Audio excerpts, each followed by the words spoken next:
শুভ সকাল। কেমন আছো সবাই? আশা করি সবাই ভালো আছো, সুস্থ আছো। আমি একবারে তাড়াতাড়ি করে ঘর গোছাচ্ছি। মেয়ে বই নিয়ে বসবে, সেজন্য আমি তাড়াতাড়ি করে ঘরটা গুছিয়ে নেই।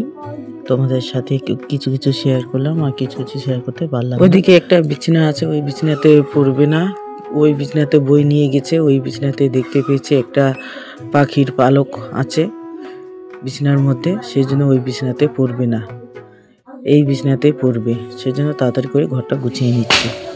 আমি এদিকে চলে এলাম, খড়িগুলো অনেক দিন থেকে আছে। এবার তো ধান আসবে বাড়িতে, সেজন্য খড়িগুলো একটু না শুকালে ধান সিদ্ধ করা যাবে না। আমি ধান সিদ্ধ করি, জমি একটু বন্ধক নিয়েছি, সে ধান সিদ্ধ করব। সেজন্য এই খড়িগুলোকে আমি একটু চিড়ে নিচ্ছি, চিড়ে রোদ্দুরিতে দেব। রোদ্দুরিতে না দিলে এই খড়িগুলো জ্বলবে না, ধান সিদ্ধ করা আমার হবে না। সেজন্য আমি চিড়ে একটু রোদ্দুরিতে দেব। অল্পটুক খড়ির জন্য আর কামলা নিলাম না, আমি একাই। আর আমরা মধ্যবিত্ত পরিবার থেকে উঠে এসেছি, যে অল্পর জন্য আমরা কামলা নিব, সেটা আমার দ্বারা সম্ভব না। সেজন্য আমি একাই এগুলো কাজ করতে ভালোবাসি। আর ওর বাবা বাড়িতে থাকে না দেখে সমস্ত কাজ আমাকেই করতে হয়। এক পরিবারে যদি পুরুষ মানুষটা না থাকে, সে সব কিছু একা হাতে করতে হয়। তার মাথায় কত বড় যে বোঝা পড়ে সেটা আর কেউ জানবে না। যার পরিবারে গার্জিয়ান না থাকে বাড়িতে, সেই জানে। তোমাদের সাথে কথা বলতে বলতে আমার এদিকে কাজগুলো হয়ে গেছে। কাজ বা খড়ি চিড়ো দুইটাই হয়ে গেছে। এই কুড়ালটা আমাদের না, এটা পিয়াদের কুড়াল নিয়ে এসেছি। এই কুড়ালটাকে আমার দিতে হবে, আমাদের কুড়াল নেই, আমরা পিয়াদের থেকে এনেছি খড়িগুলো চেরার জন্য। ওদেরকে গিয়ে আমরা দিয়ে দেব। এদিকে আমার খড়ি চিরা হয়ে গেছে। এই পিয়াদের বাড়িতে কুড়ালটা দিতে এলাম। এই দেখো সোনা বাবা কিভাবে দেখতেছে। আমি স্নান করে রেডি হয়ে চলে এলাম দোকানে, আমাদের বাড়ির পাশে দোকানে চলে এলাম। দোকানে যাব, দোকানে দেখি ডিম আছে, তাই ডিম নিয়ে আসব। ও ভাত খাবে না, ভাত ভাজাটা খাবে, সেজন্য দোকানে আমি চলে এলাম। ডিম দিয়ে কিভাবে ভাত ভাজা করি তোমাদের সাথে শেয়ার করব। ডিম নিয়ে আমি চলে আসলাম। ডিম দিয়ে ভাত ভাজা ওর সব থেকে এটা প্রিয় জিনিস, এটা মাঝে মধ্যে ওকে করে দেই। আমি এদিকে কথা বলতেছি, ও আমার পিছনে কিভাবে করতেছে। এখানে আমি পরিমাণ মতন তেল দিলাম, দেওয়ার পর পেঁয়াজ কুচি দিলাম, দেওয়ার পর একটু লঙ্কা, একটু লবণ, স্বাদ মতন লবণ দিলাম, আর হলুদ পরিমাণ মতন একটু দিলাম। দিয়ে এটাকে একটু অল্পটুক ভেজে নিব। নেওয়ার পর এখানে দিয়ে দিলাম ডিম দিয়ে একটু ভালো করে ভেজে নিব। ভালো করে না ভাজলে একটু গন্ধ করে, ঝুরি ঝুরি করে ভেজে নিব। নেওয়ার পর এর মাঝে দিয়ে দেব আমি ভাত দেওয়ার পর আরও একটু ভালো করে ভেজে নেব। কোনো এখানে মশলা আমি দিব না। ভাতগুলো দেওয়ার পর ভালো করে একটু নাড়াচাড়া করে নেব। ভাতগুলোকে নাড়াচাড়া করতে করতে মনে হচ্ছে যে তেল কম হয়েছে, আর একটু তেল দিয়ে একটু হালকা করে তেল দিয়ে দিলাম। এবার ভাতগুলো আমি নামিয়ে নেব।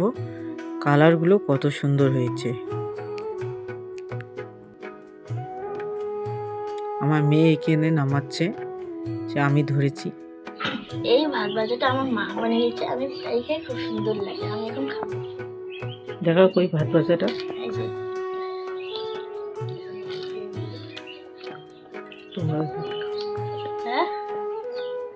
আমাদের খাওয়া দাওয়া হয়ে গেছে, এখন বাজে 12টা। আমি এবার যাব ব্যাংকে একটু আমার কাজ আছে।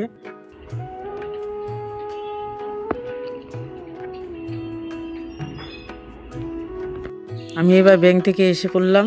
এই যে মেয়ে বলল ফুচকা আনতে, এই যে ফুচকা এনেছি, মেয়ে এখন খাবে। ফুচকা। দেখো মেয়ে আমার ফুচকা খায়, ফুচকা খাওয়ার মাস্টার আমার মেয়ে। যে ফুচকা খাবে আমার মেয়ে।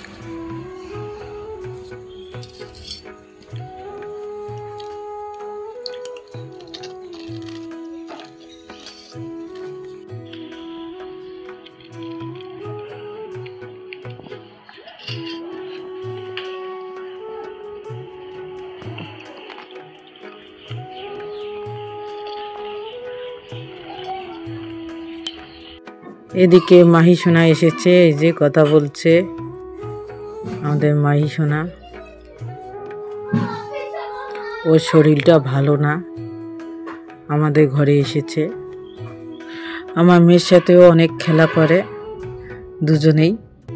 এই যে কি খাইয়ে দিচ্ছে আমার মেয়ে, ও খাইতেছে, এ মুখটা টোকরা করে। আমার মেয়ে স্কুল নাই, সেজন্য দুজনেই একসাথে খেলা করে। আমার মেয়ে পড়াশুনো করে, কোনো সময় খেলতেও যায়, যখন যেটা পায় সেটা করে। দুজনেই ঘরের মধ্যে কত সুন্দর করে আছে। এদিকে আমার মেয়েও কি খাইতেছে সেটা জানি না।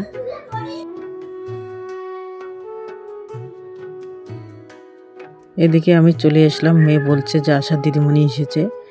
এই যে আশার দিদিমণি কিডনির ওষুধ দিয়েছে, ঠান্ডার দিন কিডনির ওষুধ খাওয়ার জন্য। আজকে কাঁচা কলা ভাজা, আলুর সানা আর বেগুন ভর্তা।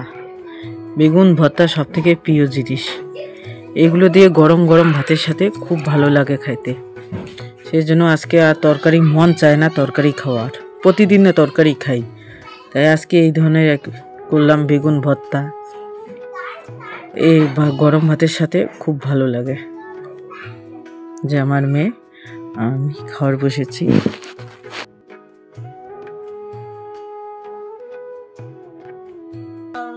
সাইকেল ও ট্রাম গাড়ি ধোঁয়ার কোন বিষাক্ত গ্যাস আছে? কার্বন ডাই অক্সাইড, কাপড়, মনোক্সাইড ছাড়া এমন একটি জানের নাম লেখো যারা পরিবেশ দূষণ করে না। ট্রাম, গাড়ি, ট্রেন দূষণ মুক্ত পরিবেশের জন্য কি করা দরকার? 11 তারিখ বুধবার থেকে আমার পরীক্ষা। তোমরা সবাই আশীর্বাদ করবে আমি পরীক্ষার জন্য ভালো রেজাল্ট করতে পারি। আজ ভিডিওটা এখানেই শেষ করলাম। তোমরা সবাই ভালো থাকবে, সুস্থ থাকবে। Good night.